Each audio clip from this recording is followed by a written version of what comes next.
சூரியனுடைய மகன் சனி, சனியினுடைய மகன் தான் மாந்தி. அப்படின்னா என்ன? சூரியனுக்கு பேரை. என்னோட வாழ்க்கையில் ஏன் இவ்வளவு கஷ்டம் அப்படின்னு ஜாதகத்தை போய் பார்த்தா எல்லா கிரக நிலைகளும் நல்லா இருக்கும், தசாபுத்தியும் நல்லா இருக்கும். ஆனால் அதையும் மீறி அந்த மாந்தி பிரேத தோஷம், லக்னம் என்பது ஒரு உயிர், மாந்தினாலும் ஒன்று தான், குளிகனாலும் ஒன்று தான். அதை குளிகன் என்ன வீடு குட்டிச்சவரா. அப்போ லக்கணத்தில் என்ன அந்த ஜாதகரே இயங்காது. நம்ம ஜாதகத்தில் எப்போ நீங்கள் அந்த ஆதரவற்ற பிரேதத்தை எடுத்து மனசார நம்பிக்கையோடு அடக்கம் பண்ணுறீங்களோ அன்னைக்கு உங்களோட வாழ்க்கையில் அந்த நிமிஷத்திலிருந்து உங்கள் ஜாதகத்தில் அந்த மாந்தி தோஷம் அன்னைக்கே பிரபஞ்சத்தை விட்டு போயிடும்.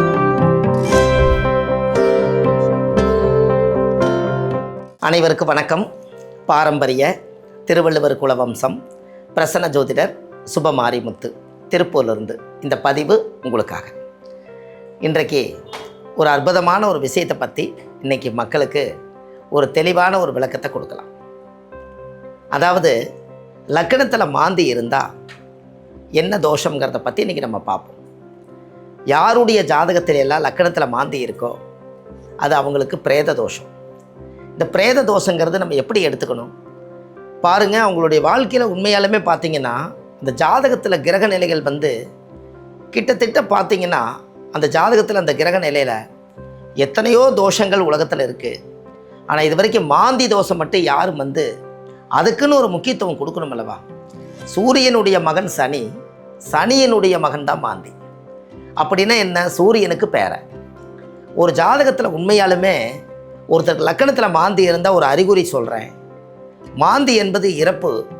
அந்த இறப்பு தோஷம் முன்னோர்கள் யாராவது ஒருத்தர் நல்லா வாழ்ந்து பொழைச்சவங்க மனநல சரியில்லாமல் எங்கேயாவது காணா போயிடுவாங்க. இது காணாமல் போயிட்டாங்கன்னா அந்த பிரேதம் எங்கேயாவது ஒரு பக்கம் அனாதியாக இறந்து கிடக்கும். அந்த இறந்து கிடக்கிறத அந்த ஆன்மா கடைசியில் பார்த்திங்கன்னா அந்த ஆன்மாவுக்கு என்ன பண்ணுறதுனே தெரியாது. இப்போது அந்த ஆன்மாவுக்கு யாராவது என்னை எடுத்து அடக்கம் பண்ண மாட்டாங்களா, என் வாழ்க்கையில் என்னுடைய ஆன்மா சாந்தி ஆகாதான்னு அந்த ஆன்மா நினைக்கும் போது கடைசியில் அன்றைக்கி ரொம்ப விரத்தியத்தான் இருக்கும்.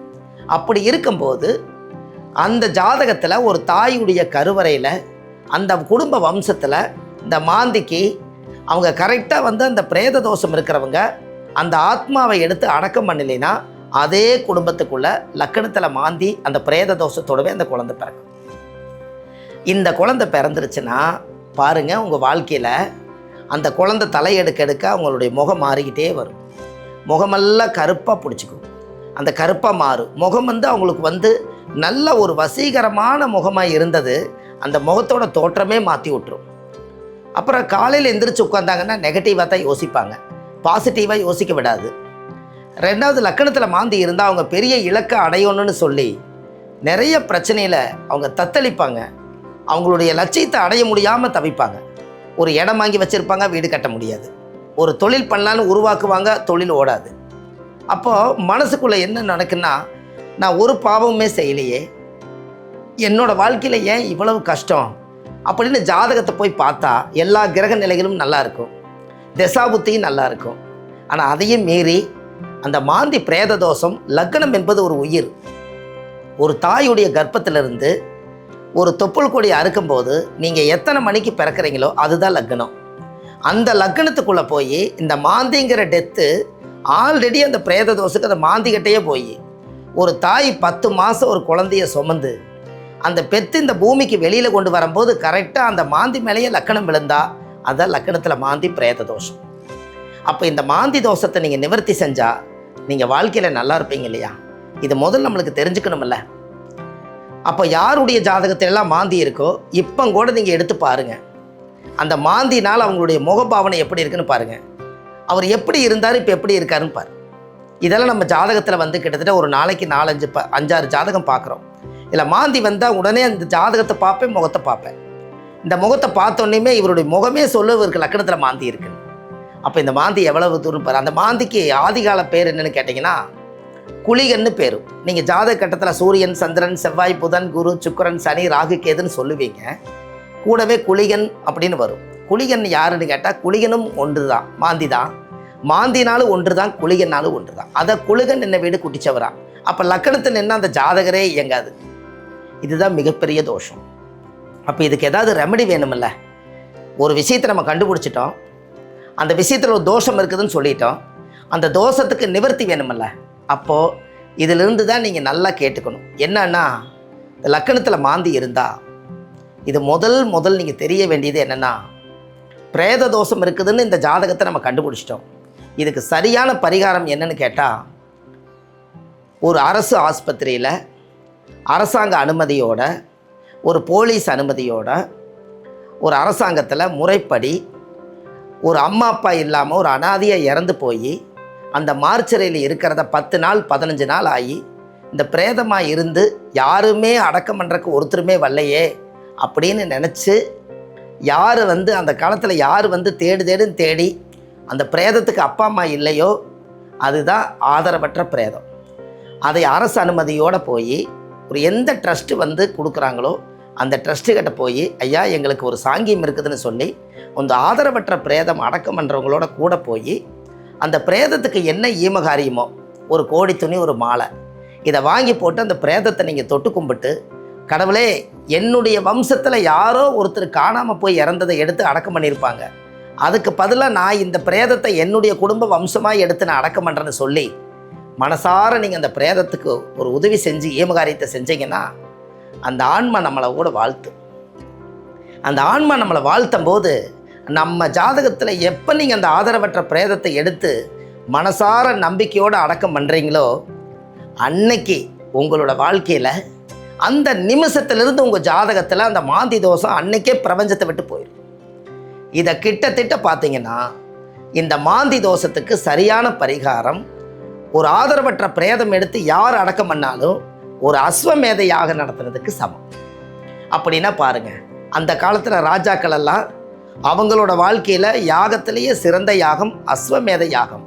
அந்த யாகத்துக்கு நிகரானதான் ஒரு ஆதரவற்ற பிரேதம். ஏன்னா மனிதர்களாக நம்ம இருக்கிறோம், நல்ல அழகான பையன் அழகான பொண்ணு பழகிறாங்க பேசுகிறாங்க, அதே ஒரு விபத்தில் இறந்துட்டாங்கன்னா அது தொட்டா தீட்டுங்கிறீங்க.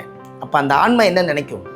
அதனால தான் ஒவ்வொருத்தருடைய ஜாதகத்தில் மாந்தி தோஷம் இருந்தால், நம்ம முன்னோர்கள் காணாமல் போய் இறந்துருந்தா இந்த மாந்தி தோஷம் கட்டாயமாக ஒவ்வொருத்தருக்கு வரும். இதுக்கு சரியான பரிகாரம் அதுதான். அதுக்கு அடுத்தது ஒரு கோயில் ஒன்று சொல்கிறேன், நீங்கள் அந்த கோயிலுக்கு நீங்கள் போயிட்டு வாங்க, உங்கள் வாழ்க்கை எப்படி இருக்குன்னு பாரு. திருநெல்வேலி மாவட்டம் கூடங்குளம் விஜயாபதி விஸ்வாமுத்தருடைய ஆலயம். அதாவது திருநெல்வேலி மாவட்டம் கூடங்குளம் விஜயாபதி விஸ்வாமுத்தருடைய ஆலயம்.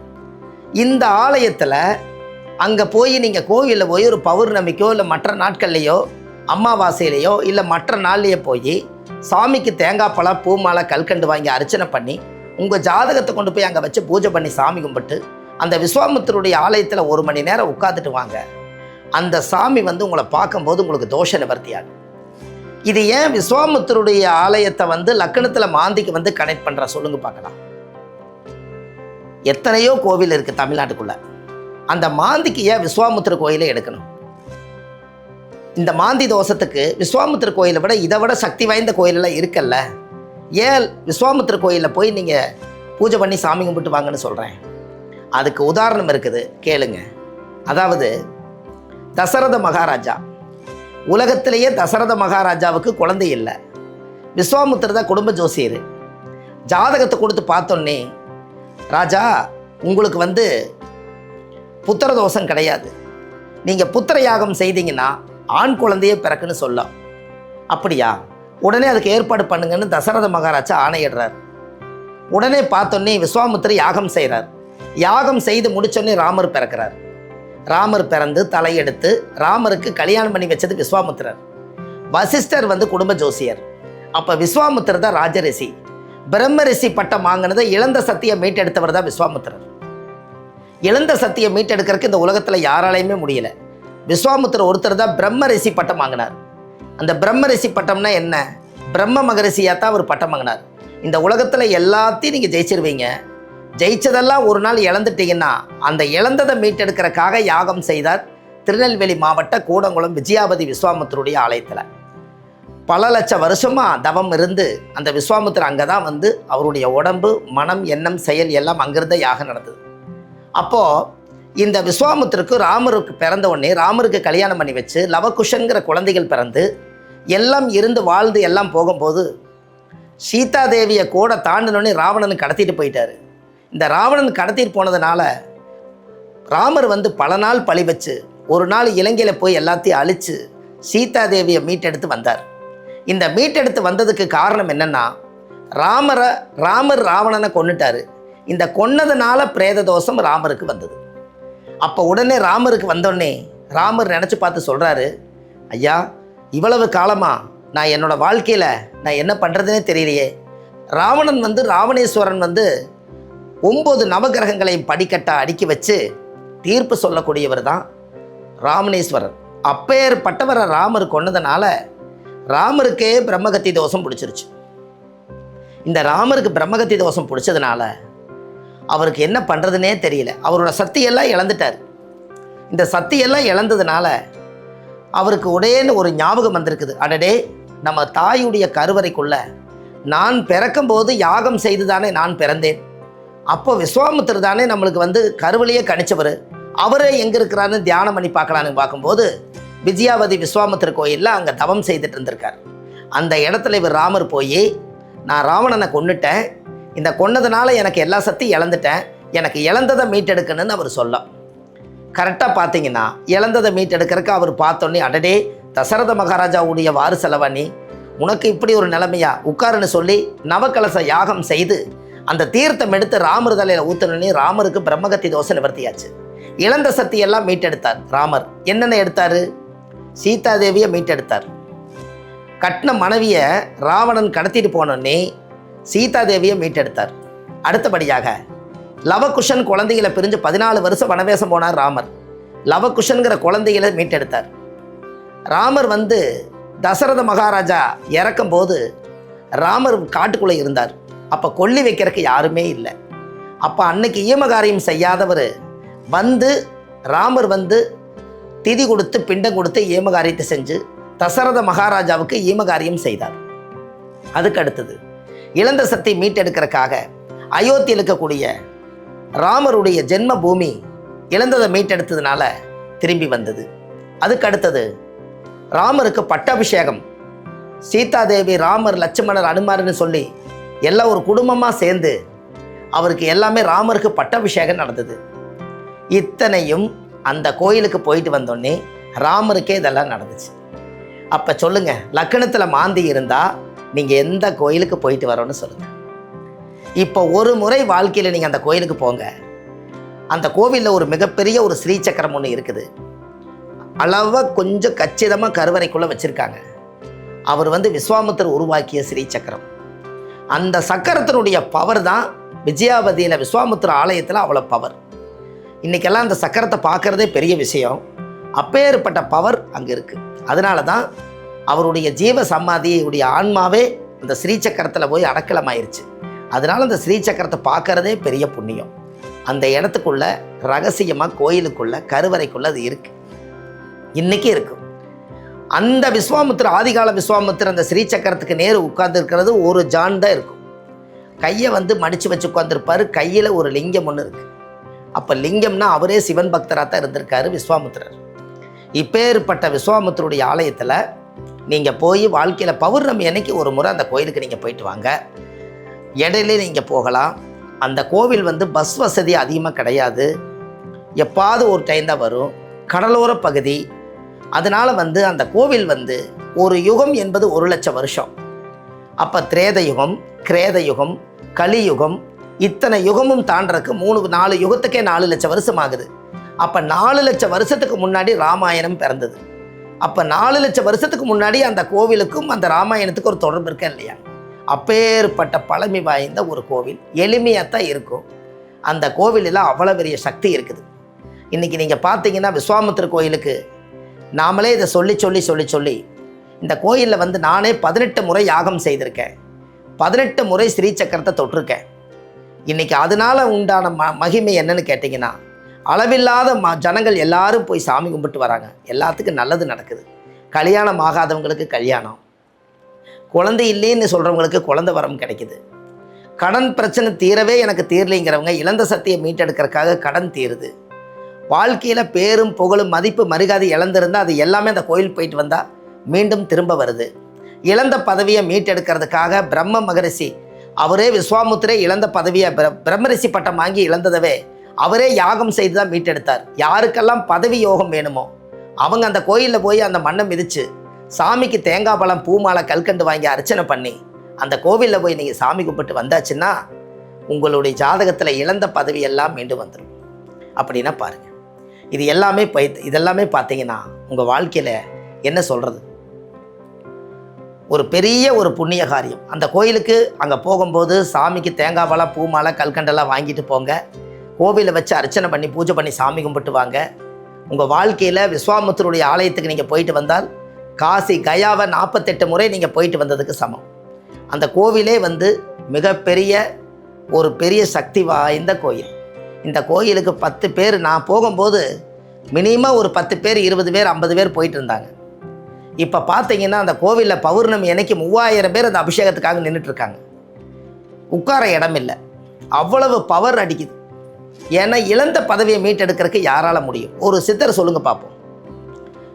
33 கோடி தேவர்களும் 4000 8000 கோடி ரிஷிமார்கள் உள்ள அத்தனை பேரும் தவம் செய்த இடம், அத்தனை பேரும் தவம் பண்ண இடம் தான் விஸ்வாமுத்திரர். அத்தனை பேர் 18 சபைகள் கூடின இடம், 18 சித்தர்கள் சபை கூடின இடம். அந்த கோவிலில் இன்னொரு ரகசியம் இருக்குது, சொல்கிறேன். தில்லை காளின்னு ஒரு அம்மன் இருக்குது. தில்லை வனக்காளின்னு ஒரு அம்மன் இருக்குது. இந்த அம்மனை பற்றி உங்களுக்கு என்ன தெரியும்? ஒரு காலத்தில் விஸ்வாமுத்திரர் கடலில் குளிச்சுட்டு தில்லை காளியை கும்பிட்டு போட்டு தான் யாகம் தொடங்கியிருக்கார். அப்படின்னு என்ன, தில்லை வனக்காளின்னு ஒரு அம்மன் இருக்குது. அந்த அம்மன் இந்த உலகத்திலேயே ரொம்ப வித்தியாசமான அம்மன். விஸ்வாமுத்திரர் கோயிலுக்கு போனால் தில்லை காளி அம்பாளுக்கு ஒரு தேங்காவில் உடைச்சு பூஜை பண்ணி சாமி கும்பிட்டு வந்தீங்கன்னா உங்கள் ஜாதகத்தில் 7 பிறவி தோஷ நிவர்த்தியாகும். அப்படின்னா பாருங்கள், இதுவும் அந்த கோயிலில் தான் இருக்குது. தில்லை வனக்காளின்னு சொல்லுங்கள். தில்லை காளின்னு ஃப்ளோவில் சொல்லுவாங்க, உண்மையான பேர் தில்லை வனக்காளி. அந்த காலத்தில் விஸ்வாமுத்திரே தில்லைவன காளிக்கு முன்னாடி கடலோர பகுதி, அது கடலில் குளிச்சுட்டு தில்லைவனை காளியை சாமி கும்பிட்டுட்டு தான் யாகம் தொடங்கியிருக்கார். இழந்த சக்தியை மீட்டெடுப்பதற்காக யாகம் செய்தவர். அங்கே ஓமகுண்ட விநாயகர்னு ஒரு கோயில் இருக்குது. அந்த கோயில் பக்கத்தில் தான் யாகம் நடத்தின கிணறு இன்னும் இருக்குது. 108 அடிக்கு கீழே இருக்குது. அந்த விஸ்வாமுத்திரர் கோயிலை சுற்றி ஒரு 10-20 அடி தோண்டுனா எங்கே தோண்டினாலும் மண் கருப்பாக வருது. காரணம் என்னென்னா சாம்பல். 2000 லட்ச வருஷம் எத்தனையோ ஆண்டுகளுக்கு முன்னாடி அவங்கெல்லாம் பல மூலிகைகளையெல்லாம் கொண்டு யாகம் செய்து இந்த உலக மக்கள் நலனுக்காக அந்த யாகம் இழந்த சக்தியை மீட்டெடுத்திருக்கார். உங்கள் ஜாதகம் வேலை செய்யாமல் இருந்தால் அந்த ஜாதகத்தை கொண்டு போய் நீங்கள் விஸ்வாமுத்திரர் மடியில் வச்சு அவர் பாதத்தில் வச்சு சாமிக்கு நீங்கள் ஒரு மாலை வாங்கி போட்டு ஒரு பூஜை பண்ணி நீங்கள் வாங்க. 3 பௌர்ணமிக்கு நீங்கள் தொடர்ந்து போங்க. உங்களுடைய வாழ்க்கையில் என்னென்ன அசுர வளர்ச்சிகள் எல்லாம் இருக்குது நீங்கள் செக் பண்ணுங்கள். இப்பேற்பட்ட அற்புதமான விஸ்வாமுத்திரர் இந்த உலகத்தில் நம்ம புண்ணிய பூமியில் நம்ம தாய் மண்ணில் தமிழ்நாட்டு மண்ணில் இத்தனை லட்சம் வருஷமாக யாருக்கும் தெரியாமல் ரகசியமாக இருந்ததை இன்றைக்கி இந்த உலகத்துக்கு எடுத்துக்காட்டி இன்றைக்கி பார்த்தீங்கன்னா அதிகமான முறையில் சுபமாரிமுத்துன்னு நீங்கள் யூடியூப்பில் போட்டிங்கன்னா மாந்தி வீடியோ தான் உலகத்தில் அதிகமாக வரும். அப்படின்னா பாருங்கள். ஏன்னா லக்கணத்தில் மாந்தி இருந்தால் பிரேத தோஷம்னா வீட்டுக்குள்ளே பணத்தை போட்டு வச்சுட்டு கோயில் தீர்த்தத்தை கொண்டு போட்டால் நல்லா புண்ணியம் கிடைக்குமா? இந்த பணத்தை வெளியேற்றிட்டு கோயில் தீர்த்தத்தை போட்டிங்கன்னா அந்த வீடு புனிதமாகும். அதுதான் பிரேத தோஷம். இந்த பிரேத தோஷம் இருக்கிறவங்களுக்கும் முன்னோர்களுக்கு திதி தர்ப்பணம் கொடுக்காமல் இருக்கிறவங்களுக்கும் இந்த இறந்தவர்கள் துர்மரண தோஷமெல்லாம் இருப்பவங்க எல்லாருமே வாழ்க்கையில் ஒரு முறை போகணும். மன குழப்பம் இருக்கிறவங்க அந்த கோயிலுக்கு நீங்கள் போயிட்டு வாங்க. மனநிலை சரியில்லாமல் இருக்கிறவங்க அந்த கோயில் போயிட்டு வாங்க. ஏன்? ராமர் ராவணனை கொன்னதுனால மனக்குழப்பமாகி அவர் சக்தியெல்லாம் இழந்ததுனால அவரோட சுயபுத்தி இழந்தார். ஆனால் அங்கே யாகம் செய்து முடிச்சதுக்கப்புறம் தான் சுயபுத்தி திரும்ப வந்தது. அப்போ குழப்பத்தில் இருக்கிறவங்க, மனநிலை சரியில்லாமல் இருக்கிறவங்க, புத்தி பேதலைஞ்சு போய் இருக்கிறவங்க, எனக்கு என்னமோ மனசு சரியில்லைன்னு நினைக்கிறவங்க ஒரு முறை அந்த மண்ணை தொட்டுட்டு வாங்க. உங்கள் வாழ்க்கையில் பிரமாதமாக இருப்பீங்க. இப்படியெல்லாம் விஸ்வாமுத்திரர் கோயிலை பற்றி நானே அழைச்சிட்டு போகிறேன். நிறைய மக்களை அழைச்சிட்டு போகிறேன். பௌர்ணமி ஆச்சுன்னா நம்ம ஆஃபீஸ் வண்டியிலேயே கிட்டத்தட்ட பார்த்திங்கன்னா காரு பஸ்ஸு எல்லாம் அழைச்சிட்டு போகிறோம். அழைச்சிட்டு போய் எல்லா மக்களுக்கும் விஸ்வாமுத்திரர் கோயிலில் போய் உட்கார வச்சு எல்லாத்துக்கும் நவக்கலச யாக பூஜை ஹோமம் எல்லாம் பண்ணி அந்த தீர்த்தமெல்லாம் அவங்களுக்கெல்லாம் தெளித்து அவங்களுக்கு பிரசாதம் எல்லாம் வாங்கி கொடுத்து அவர் விஸ்வாமுத்திரர்கிட்ட ஆசீர்வாதம் வாங்கி வைக்கிற அளவுக்கு நம்ம நிறைய மக்களை அழைச்சிட்டு போகிறோம். இது கொஞ்ச நாள் போயிட்டே இருந்தோம். எல்லோரும் நம்ம கூடவே வரணும் நிறைய பேர் முடிவெடுத்தாங்க. சரி, தெரியாத இடத்துக்கு நம்ம வழி காமிப்போமேன்னு சொல்லி போட்டு பௌர்ணமியான ஒரு 50 பேர் 100 பேர் வர்றாங்க. அதனால் நீங்கள் கீழே போயிட்டு இருக்கிற நம்பருக்கு கால் பண்ணிங்கன்னா நீங்கள் விஸ்வாமித்திர கோயிலுக்கு நீங்கள் எங்களோட வரலாம். அப்படி எங்களோட வர முடியாதவங்க நீங்கள் விஸ்வாமித்திர கோயிலில் பௌர்ணமி அன்னைக்கு நான் அங்கே தான் இருப்பேன். அந்த பூஜையில் நீங்கள் எல்லாம் வந்து கலந்து இரவு அங்கே ஒரு 27 அபிஷேகம் நடக்குது. அந்த அபிஷேக பூஜையில் நீங்கள் விஸ்வாமித்திற்கு முன்னாடி உட்காந்து உங்கள் குறைகளெல்லாம் வேண்டி பிரசாதம் எடுத்துகிட்டு வாங்க. அதுக்கு எல்லாத்துக்குமே இந்த விஸ்வாமித்திரர், அதாவது விஜயம், விஜயாபதிங்கிறது விஜயம் அப்படின்னு என்ன, விஜயம்னு என்ன, வெற்றி. அந்த மண்ணை மிதிச்சா தோல்வியெல்லாம் வெற்றியாக மாறுமா, அதுதான் விஜயாபதி. இந்த என்னுடைய வாழ்க்கையில் எத்தனையோ யூடியூப் சேனலில் பேசியிருக்கோம். ஆனால் விஸ்வாமித்திரை பற்றி பேசுனதில் எத்தனையோ மக்கள் வந்து ஒரு மனமுருகி, ஐயா இத்தனை காலமாக எனக்கு லக்னத்தில் மாந்தி தோஷம் இருக்கிறது எனக்கே தெரியல, உண்மையாலுமே இந்த வீடியோ பதிவை கேட்டுத்தான் அந்த கோயிலுக்கே வரலான்ட்டு இருக்கிறேன்னு அன்போடு கூப்பிடுவாங்க. அதையெல்லாம் நினச்சி பார்க்கும்போது மனித சக்தியால் தோஷம் கழிக்கலாம், பரிகாரம் பண்ணலாம், என்ன வேணாலும் செய்யலாம். ஆனால் தெய்வ சக்தியால் உங்கள் தலையெழுத்தை சரி பண்ண முடியும். மனுஷ சக்தியால் உங்களை உட்கார வச்சு இந்த எந்த பூமியிலிருந்து எந்த பொருள் எடுத்தாலும் கடவுள் படைச்சது. இதை நம்ம வந்து ஒரு தோஷம் கழிக்கிறதுக்கு அவங்களுக்கு ஒரு தகுதி இருக்குது, ஒரு கர்மாவை குறைக்கிறதுக்கு அவங்களுக்கு தகுதி இருக்குது. ஆனால் ஒரு தாயுடைய கருவறைக்குள்ளே இருந்து தொப்புள் கொடி அறுக்கும்போது, பிறக்கும்போது நீங்கள் உங்களுக்கு என்ன எழுதப்பட்டதோ அந்த விதியை மாத்திரக்கு விஸ்வாமித்திரனால தான் முடியும். எப்படி? இதை நீங்கள் செஞ்சு பாருங்கள், வாழ்க்கையில் நீங்கள் நல்லா இருப்பீங்க. இதெல்லாம் வந்து நம்ம கீழே போயிட்டு இருக்கிற நம்பருக்கு கால் பண்ணுங்கள். நம்ம ஜாதகம் பார்க்குறோம், பிரசன்னம் பார்க்குறோம், அது இல்லாமல் நம்ம ஆன்லைன்லேயே ஜாதகம் பார்க்குறோம். சென்னையில் வடவழனி முருகன் கோயில் தெப்பக்குளம் வாசல்லையே நம்ம ஜோதிட அலுவலகம் இருக்குது. அங்கே சனிக்கிழமை, ஞாயிற்றுக்கிழமை, திங்கக்கிழமை நம்ம ஜோதிடம் பார்க்குறோம். மற்ற தினங்கள் திருப்பூரில் பார்க்குறோம். ஒரு வள்ளுவர் வாக்குன்னு ஒரு யூடியூப் சேனல் வச்சுருக்கேன். அந்த வள்ளுவர் வாக்கு யூடியூப் சேனல் தான் 1500 பதிவுகள் கொடுத்துருக்கேன். இது இல்லாமல் திருச்செந்தூர், காசி, ராமேஸ்வரம் அழைச்சிட்டு போகிறேன். எல்லா மக்களும் நீங்கள் வந்து கலந்துக்கலாம். இது எல்லாமே கீழே போயிட்டு இருக்க நம்பருக்கு கால் பண்ணுங்கள். ஒரு ஆதிகால பரிகார புத்தகம் எழுதியிருக்கேன். கிட்டத்தட்ட A4 சைஸு 1736 பரிகாரம் கொண்ட புத்தகம். இருந்தாலும் மக்களுக்காக அடுத்த பதிவில் உங்களுக்கு காமிக்கிறேன். அப்போ இது எல்லாமே விஸ்வாமித்திரருக்காக நம்ம நிறைய அர்ப்பணித்து இந்த மக்களுக்காக நிறைய சேவை பண்ணுறோம். அதனால் கண்டிப்பாக வாழ்க்கையில் எல்லா மக்களும் லக்கணத்தில் யாரெல்லாம் மாந்தி தோஷம் இருக்குதோ அத்தனை பேரும் இந்த உலகத்தில் இந்த பிரேத தோஷத்தை நீங்கி பிறக்கும்போது பாவ ஆத்மாவுடைய வயிற்றில் பிறந்திருந்தாலும் கூட அந்த கோயிலுக்கு நீங்கள் போயிட்டு வந்து புண்ணிய ஆத்மாவாக மாற முடியும்னு சொல்லி இந்த நேரத்தில் பாரம்பரிய திருவள்ளுவர் குலவம்சம் பிரசன்ன ஜோதிடர் சுப மாரிமுத்து வாழ்வது ஒரு முறை, வாழ்த்தட்டும் தலைமுறை. நன்றி, வணக்கம்.